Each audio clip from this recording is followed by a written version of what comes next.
नमस्कार, मी Poonam news अनकटच्या morning bulletin मध्ये तुमचं मनपूर्वक स्वागत करते। बुलेटिनला सुरुवात करण्याआधी नजर टाकूयात काही महत्त्वाच्या हेडलाईन्सवर। सरकारी नोकरदारांच्या खात्यात यंदा 5 दिवस आधीच पगार जमा होणार। कोल्हापूरमध्ये पंचगंगा नदीचं धडकी भरवणारं रौद्ररूप। कणकवलीत मटका अड्ड्यावर पालकमंत्री नितेश राणेंची धडक कारवाई। आणि बारामतीत हिंदू खाटीक समाजाचे आमरण उपोषण 7व्या दिवशीही सुरू। आता पाहूयात बातम्या विस्ताराने। जेजुरी पोलीस स्टेशनच्या वतीनं गणेशोत्सवाच्या पार्श्वभूमीवर आयोजित बैठकीत गणेश मंडळ आणि पोलीस पाटलांची उपस्थिती होती। यावेळी 2024 मध्ये नीरा आणि जेजुरी शहरात उत्कृष्टपणे गणेशोत्सव साजरा करणाऱ्या गणेश मंडळांना सन्मानित करण्यात आले। पोलीस उपाधीक्षक राजेंद्र सिंग गौर यांच्या हस्ते पहिल्या 3 क्रमांकाच्या मंडळांना पारितोषिक प्रदान करण्यात आली आहे। शासनाच्या सूचनेनुसार यंदाचा गणेशोत्सव राज्योत्सव म्हणून साजरा करण्याचे निर्देश असून सर्व मंडळांनी नियमांचं पालन करत उत्सव साजरा करण्याचं आवाहन गौर यांनी केलंय। बरोबर आहे। आता जेजुरी शहरातील आणि परिसरातील ग्रामीण भागातील सर्व गणेश मंडळाची बैठक या ठिकाणी घेण्यात आली। या बैठकीमध्ये सर्व शांत समिती सदस्य, पोलीस पाटील, गणेश भक्त हजर होते। नगरपालिकेचे आणि इतर विभागाचे अधिकारी सुद्धा हजर होते। या मंडळांच्या सर्वांच्या सूचना आम्ही या ठिकाणी घेतल्या आणि त्या सूचनांचं पालन करून बाकीच्या डिपार्टमेंटच्या अधिकाऱ्यांना सुद्धा त्यांना त्याच्याबद्दल या सूचनांचा पूर्ण प्रश्न सोडण्यासाठी त्यांना सांगण्यात आलेला आहे। आणि हे गणेशोत्सव शांततेनं पार पाडण्यासाठी यांना आवश्यक त्या सर्व सूचना देण्यात आलेल्या आहेत। त्याचप्रमाणे महाराष्ट्र शासनाने यावर्षी हा गणेशोत्सव राज्योत्सव म्हणून जाहीर केलेला आहे। त्यासाठी पारितोषिके जाहीर केलेली आहे, त्या अधिसूचना काढण्यात आलेली आहे। त्याच्याबद्दलची सर्व माहिती त्यांना देण्यात आलेली आहे। हा गणेशोत्सव सर्वांनी शांततेनं पार पाडावा यासाठी अटी, शर्ती आणि जे काही कंडिशन्स आहेत त्यांना ते सांगण्यात आलेले आहे आणि सर्वांनी त्या अटी, शर्तीचं पालन करून हा गणेशोत्सव शांततेनं पार पाडण्याचं आश्वासन दिलेलं आहे। धन्यवाद। गणेशोत्सवाच्या पार्श्वभूमीवर जेजुरी पोलीस स्टेशनच्या वतीने गणराय अवॉर्ड दिला जातो। यावर्षी देखील हे अवॉर्ड दिले जाणार? बरोबर आहे। राज्य शासनाच्या वतीने जाहीर झालेला आहे, त्याची माहिती दिलेलीच आहे आणि स्थानिक पातळीवर सुद्धा आम्ही हा अवॉर्ड देणार आहोत। कोल्हापूर जिल्ह्यात गेल्या 4 दिवसांपासून सुरू असणाऱ्या मुसळधार पावसामुळे पंचगंगा नदीने धोका पातळी ओलांडली आहे। यामुळे पंचगंगेने रौद्ररूप धारण केलंय, तर हजारो एकर शेती पाण्याखाली गेली आहे। याच पंचगंगेचा उगम होणाऱ्या प्रयाग चिखली संगमावरून आणि छत्रपती शिवाजी महाराज पुलावरून खास न्यूज अनकटच्या प्रेक्षकांसाठी ड्रोन दृश्य टिपलेत आदित्य कांबळे यांनी। पाहूयात। महाराष्ट्रात जर मंडल आयोग लागू झाले तर रक्ताचे पाठ वाहतील। आमच्या गळ्याला सुरी लावा, पण ओबीसींचा हक्क अधिकारावर बोलणं थांबणार नाही, असं ठाम मत ओबीसी नेते लक्ष्मण हाके यांनी बीड येथील पत्रकार परिषदेत व्यक्त केलंय। ते पुढे म्हटलेत की आमची जीभ कापली तरी गप्प बसणार नाही, जीव गेला तरी चालेल, पण ओबीसी समाजाच्या हक्कासाठी लढा अखेरपर्यंत सुरू राहील। तुम्ही धनाजी घोरपडेंचा जीव घेतला, छत्रपती शिवाजी महाराजांना विरोध केला, तरी आम्ही मागे हटणार नाही। हाके यांच्या या वक्तव्यानं ओबीसींच्या प्रश्नावरून राज्यातील राजकीय वातावरण तापण्याची शक्यता आहे। तर या इशाऱ्याने राजकीय वर्तुळात खळबळ उडाली असून ओबीसी हक्काच्या मुद्द्यावर तीव्र संघर्षाची चिन्ह दिसतायत। मंडल आयोग लागू होत असताना 90च्या दशकामध्ये या महाराष्ट्रामध्ये जर मंडल आयोग लागू झाला तर महाराष्ट्रात रक्ताचे पाठ वाहतील असं इथली माणसं बोललेले आहेत। त्यामुळे ही भाषा नवीन नाही आम्हाला। त्यामुळे चालवावं आमच्या गळ्यावर सुरी, जीभ काय हसडताय, चालवा आमच्यावर। आम्ही ओबीसीच्या हक्क अधिकाराची भाषा बोलतोय, चालवा गळ्यावर सुरी आमच्या, आम्ही तयार आहोत। मी आता विदाऊट पोलीस संरक्षणाशिवाय मी बीड जिल्ह्यात आहे, आता बीड शहरामध्ये प्रेस घेतोय। मी जीव आपल्या हातात घेतलाय, हक्क अधिकाराची भाषा बोलतोय। हे कोणीतरी बोललं पाहिजे। एकही माणूस इथं बोलायला तयार नाही। जीव गेला तरी चालेल, तुम्ही जीभ काय हसरताय, घ्या जीव आमचा। तुम्ही तसा प्रयत्न करूनही बघितलाय। माझा बळी जाणार असेल ओबीसीच्या आंदोलकाचा, मग माझ्यासारख्या अजून माझे बांधव असतील, मंगेश ससाने असतील किंवा वाघमारे असतील किंवा अजून कोणी असतील, तुम्ही घ्या जीव। आम्ही एकटेच फिरत आहोत, तुम्ही जीवच घेत आलाय ना आजपर्यंत। तुम्ही घोरपडे, अरे धनाजी घोरपडेचा जीव घेतलाय तुम्ही छत्रपती शिवरायांना विरोध केलाय। आम्ही तर गावगाड्यातले बलुती आलुते आहोत। आम्ही छत्रपती शिवरायांच्या स्वराज्यासाठी जीवाची कुर्बानी करणारी माणसं आहोत, घ्या जीव। कणकवली बाजारपेठेतील घेवारी नामक व्यक्तीच्या मटका अड्ड्यावर पालकमंत्री नितेश राणे यांनी अचानक धाड टाकली। पालकमंत्री पदाची सूत्र हाती घेतल्यानंतर राणे यांनी स्वतः उपस्थित राहून केलेली ही पहिली धडक कारवाई आहे। या कारवाई दरम्यान पोलिसांना कोणतीही पूर्वकल्पना देण्यात आली नव्हती। रक्तधाडीनंतर कणकवली पोलीस तातडीने घटनास्थळी दाखल झाली। या कारवाईत घेवारीसह 9 ते 10 जण मटका खेळताना आढळून आले असून पोलिसांनी रोख रक्कम, लॅपटॉप आणि मटक्याच्या पावत्या जप्त केल्यात, तर पुढील कारवाई सुरू आहे। या कारवाईमुळे अवैध व्यवसायावर पालकमंत्र्यांचा करडी नजर असल्याचा संदेश गेलाय। आता कणकवली बाजारपेठामधला एका जुगाराचा ह्याच्यामध्ये बसलो इथे। घेवारे नावाचा व्यक्ती आहे, त्याच्या घरात पूर्ण इथे बाजार मांडलेला आहे। इथे दुपारी 4 वाजता तुमच्या पोलिसांच्या नाकाखाली पूर्ण बाजारपेठाचं पैशाची कलेक्शन आकडे लावले जात आहेत, कॅश ठेवली आहे मोठी इथे। हे चाललंय तुमच्या नेतृत्वाखाली। मी स्वतः येऊन बसलोय इथे, आता बोलवलंय तुमच्या पीआयला। मी तुम्हाला सांगत होतो या सगळ्या गोष्टी आम्हाला बंद करा, बंद करा, बंद करा, पण होत नाहीये। मला अगर एवढी सोपी टीप लावून अगर मी एका दिवसात इथं पोहोचू शकतो, तुम्ही लोकांच्या नाकाखाली चालू आहे। सगळी माहिती आता फडणवीस साहेबांना देणार मी। टेबल बघा केवढं मोठे लागले तिथे। हे बरोबर आहे, तुम्हाला तेव्हा पण बोललेलो, माझा विश्वास होता। मला माहिती मिळू शकते, मी धाड मारू शकतो, तुम्ही लोक कुठे गेलात? मग दुपारचे 4 वाजलेत। सातारा जिल्ह्यात मुसळधार पावसामुळे निर्माण झालेल्या पूरस्थितीच्या पार्श्वभूमीवर पालकमंत्री शंभूराज देसाई यांनी आज पाटण तालुक्यातील पाटण आणि हेळवाक येथील पूरग्रस्त भागाची पाहणी केली आहे। यावेळी त्यांनी खचलेल्या 9 रस्त्याची पाहणी करून परिस्थितीचा आढावा घेतलाय। तर पाटण नगरपंचायतीमधील कैलासवासी ज्ञानोजीराव साळुंके हायस्कूल व ज्युनियर कॉलेज येथे स्थलांतरित 34 कुटुंबांशी संवाद साधत त्यांना धीर दिलाय। तर पूरग्रस्तांना जेवण, अंथरूण पांघरून, चहा, नाश्ता, पिण्याचे पाणी आणि विद्युत व्यवस्था याबाबत पालकमंत्र्यांनी व्यक्तिगत चौकशी केली आहे।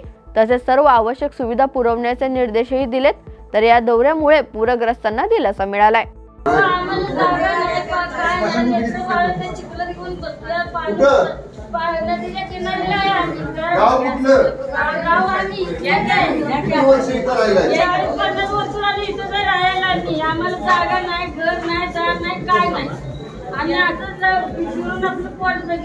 तुम्ही लक्ष घालणार नाही काय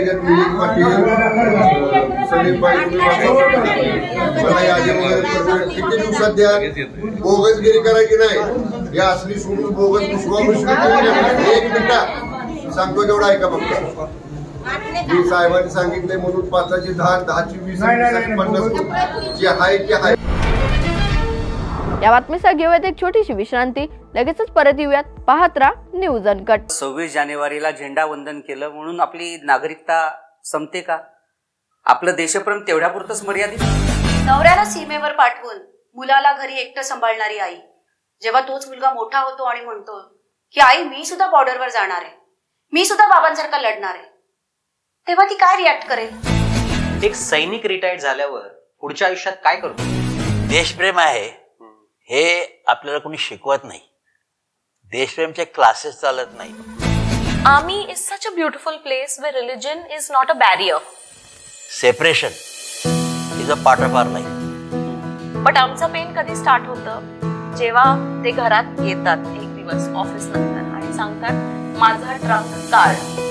त्या क्षणापासून ती जी भीती आहे ना ती मी त्याला कधी नाही दाखवली।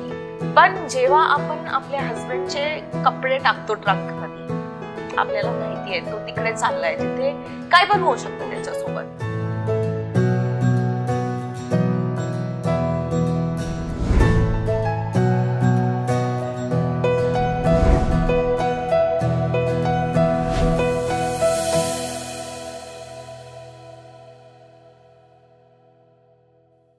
विश्रांतीनंतर तुमचं पुन्हा एकदा स्वागत करते। राज्यातील नोकरदार महिलांच्या जीवनाला नवी ताकद देणारी, त्यांच्या मुलांसाठी सुरक्षित आणि पोषणयुक्त वातावरण निर्माण करणारी पाळणा योजना महाराष्ट्रात सुरू होतीये। महिला व बाल विकास मंत्री आदिती तटकरे यांच्या मार्गदर्शनाखाली ही योजना राबवली जाणार असून नोकरदार मातांच्या मुलांना संगोपनाची मोठी जबाबदारी आता शासन उचलणार आहे।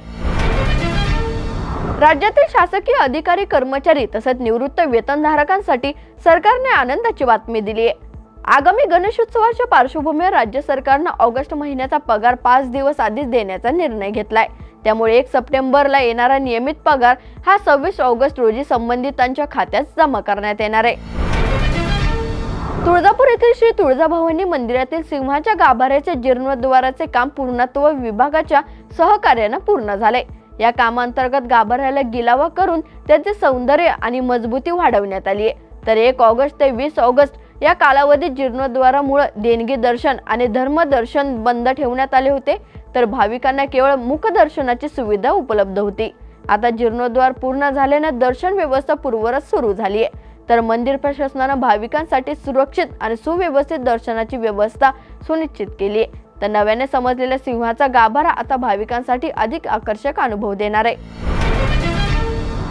कोल्हापूर जिल्ह्यातील पूरस्थितीवर जिल्हा प्रशासन सतर्क असून पंचगंगा नदीने धोक्याची पातळी गाठल्याने अनेक रस्त्यावर पुराचं पाणी आहे. पावसाचा जोर कमी झाल्याने पाण्याच्या पातळीत संत गतीने वाढ होतीये. तरी वाहन चालकांनी पुराच्या पाण्यातून वाहन चालवून जीव धोक्यात घालू नये असं आवाहन जिल्हाधिकारी अमोल येडगे यांनी केलंय. तर त्यांनी कुरुंदवाड, नृसिंहवाडी आणि इचलकरंजी या पूरबाधित भागांची पाहणी करून स्थानिक व पूरबाधितांशी संवाद साधलाय. तर सकाळपासून जिल्ह्यात पावसाची उघडीपासून कोयना, वारणा, राधानगरी आणि दूधगंगा धरणांच्या पाणलोट क्षेत्रात पावसाचं प्रमाण कमी झालंय. तर धरणांमधून होणारा विसर्गही कमी होत असून पुढील 2 दिवसात पूरस्थिती पूर्ववत होईल असा अंदाज येडगे यांनी व्यक्त केलाय. कोल्हापूर जिल्ह्यामध्ये मागच्या 3 दिवसापासून जो काही पाऊस सुरू होता, विशेषतः जो धरण क्षेत्रामध्ये आणि घाट एरियामध्ये जो पाऊस सुरू होता, त्यामुळे आपले राजाराम बंधाऱ्याची पातळी असेल, इचलकरंजी पुलाची पातळी असेल किंवा नरसिंहवाडी यांच्या ठिकाणच्या पुलाची पातळी असेल, ती वेगाने मागच्या 3 दिवसामध्ये वाढली. परंतु सुदैवाने कालपासून पाऊस कमी झालेला आहे. त्यामुळे जी आपली मुख्य धरणं आहेत, कोयना धरणातला जो विसर्ग काल 95,000 वरती गेलेला तो 70,000 वरती आलेला आहे. वारणेचा जो विसर्ग काल 30,000 प्लस गेलेला होता तो आता 7,000 वरती आलेला आहे. राधानगरी मधला विसर्ग 4,300 पर्यंत सकाळी आलेला आहे. त्यामुळे ज्या लेवल आहेत त्या लेवल आता राजाराम बंधाऱ्याची लेवल 43 वरती स्टेबल झालेली दिसत आहे. इचलकरंजी पुलाची इथली लेवल आहे ती 65 फूट 8 इंच आता आहे. आपली इशारा पातळी 68 फूट आणि धोका पातळी 71 फूट आहे. त्याच्या खाली ही लेवल आहे. सुदैवाने इचलकरंजी शहरामध्ये अजूनही निवासी भागामध्ये पाणी गेलेलं नाही आणि आता पाऊस ओसरला असल्यामुळे निवासी भागामध्ये पाणी जाण्याची इचलकरंजी शहरामध्ये शक्यता नाही. कुरुंदवाडमध्ये काही 20 ते 25 घरामध्ये पाणी गेलेलं होतं, त्या लोकांना आपण शिफ्ट केलेलं आहे आणि कुरुंदवाडमध्ये पाणी आता थोड्या इंचाने वाढत आहे. त्याचा इफेक्ट आहे तो स्टॅबिलायझेशनला येण्यासाठी 7 ते 8 तास कदाचित जास्त लागतील. हे सर्व पाण्याच्या विसर्गावरती आणि ज्या लेवल्स आपण मॉनिटर करतो त्याच्यावरती प्रशासन लक्ष ठेवून आहे. सर्व आमची यंत्रणा आहे ती फील्ड वरती आहे आणि येणाऱ्या परिस्थितीला तोंड देण्यासाठी तयार आहे. परंतु सुदैवाने पावसाचा जोर ओसरल्याने परिस्थिती नियंत्रणामध्ये येईल, यापेक्षा लेवल वाढतील असं दिसत नाही. या बातमीसाठी घेऊयात एक छोटीशी विश्रांती, लगेचच परत येऊयात. पाहत राहा न्यूज अनकट.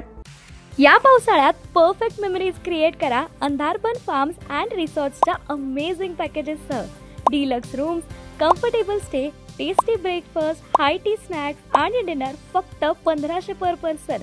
कपल्ससाठी खास deck rooms, perfect nature view सह रिलॅक्स करा फक्त 3300 मध्ये.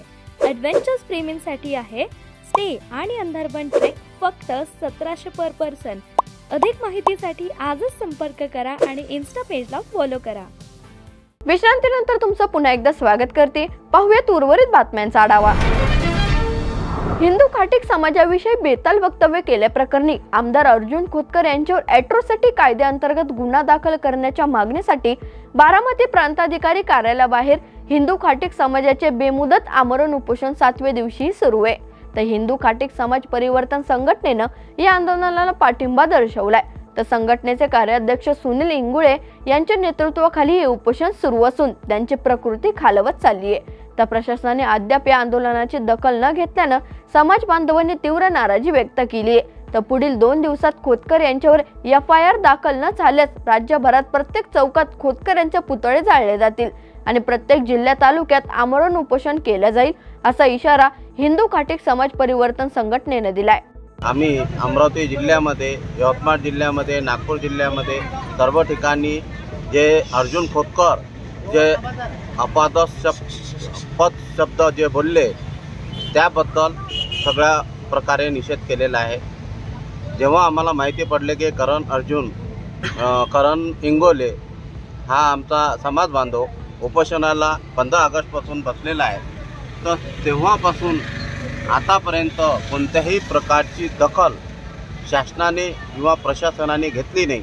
त्याकरिता आम्ही अमरावतीवरून निषेध यात्रा म्हणून बारामतीपर्यंत आलेलो आहोत। दुःख ह्या विषयाचं आहे की अजितदादा पवार हे महाराष्ट्राचे उपमुख्यमंत्री असताना त्यांचाच कार्यकर्ता करण इंगोले तो 7 दिवसापासून विभागीय कमिशनरच्या कार्यालयासमोर उपोषणाला बसतो, समाजाला न्याय मिळण्याकरिता, हक्काचा न्याय मिळण्याकरिता बसतो आणि तो हक्काचा न्याय मिळत नसताना दादाचं त्यांच्यावर दुर्लक्ष होतं। तर दादाला माझा हा प्रश्न आहे की दादा, आम्ही पण तुमचेच कार्यकर्ते आहोत, तर तुम्ही महाराष्ट्र राज्याचे उपमुख्यमंत्री आहात, तुमच्या गावातला विषय आहे, तुमच्या मतदारसंघातला विषय आहे, तर तुमच्या कार्यकर्त्यावर असा आणि आमच्या खाटीक समाजावर अशा प्रकारचा अन्याय असल्या आमदारांनी करू का? पोलीस वानवडी ठाण्यात दाखल झालेल्या बाललैंगिक शोषण प्रकरणात शैक्षणिक संस्थेचे बिशप थॉमस मॅन्युएल डाबरे यांना सत्र न्यायालयाने निर्दोष ठरवले, तर 14 वर्षीय अल्पवयीन मुलीच्या लैंगिक शोषण प्रकरणात मुख्य आरोपीवर कारवाईकडे दुर्लक्ष केल्याचा आरोप डाबरे यांच्यावर होता। मात्र त्यांच्या विरोधात पुरेसे पुरावे नसल्याने सत्र न्यायाधीश अनिरुद्ध गांधी यांनी नमूद करत या प्रकरणातून वगळण्याचा निर्णय दिलाय, तर बिशप डाबरे यांनी दाखल केलेला वगळण्याचा अर्ज न्यायालयाने मंजूर केलाय। दरम्यान मुख्य आरोपी फादर विन्सेंट पेरेरा यांच्या विरोधात कारवाई सुरू आहे। पुण्याच्या दौंडमधील भूमी अभिलेख कार्यालयात 2 कर्मचारी लाच घेताना लाचलुचपत प्रतिबंधक विभागाच्या जाळ्यात सापडलेत। मिळालेल्या माहितीनुसार तक्रारदारांच्या सामायिक जमिनींचा हिस्सा ठरवून देण्यासाठी मोजणी करण्यात आली होती, तर मोजणीच्या अहवालासाठी 15,000च्या लाचेची मागणी करणाऱ्या 2 कर्मचाऱ्यांना 10,000 रुपयांची लाच स्वीकारताना रंगेहात पकडून एसीबीने त्यांच्यावर गुन्हा दाखल केलाय। या बातमीसह या बातमीपत्रात तिथेच थांबूयात। पाहत राहा न्यूज अनकट।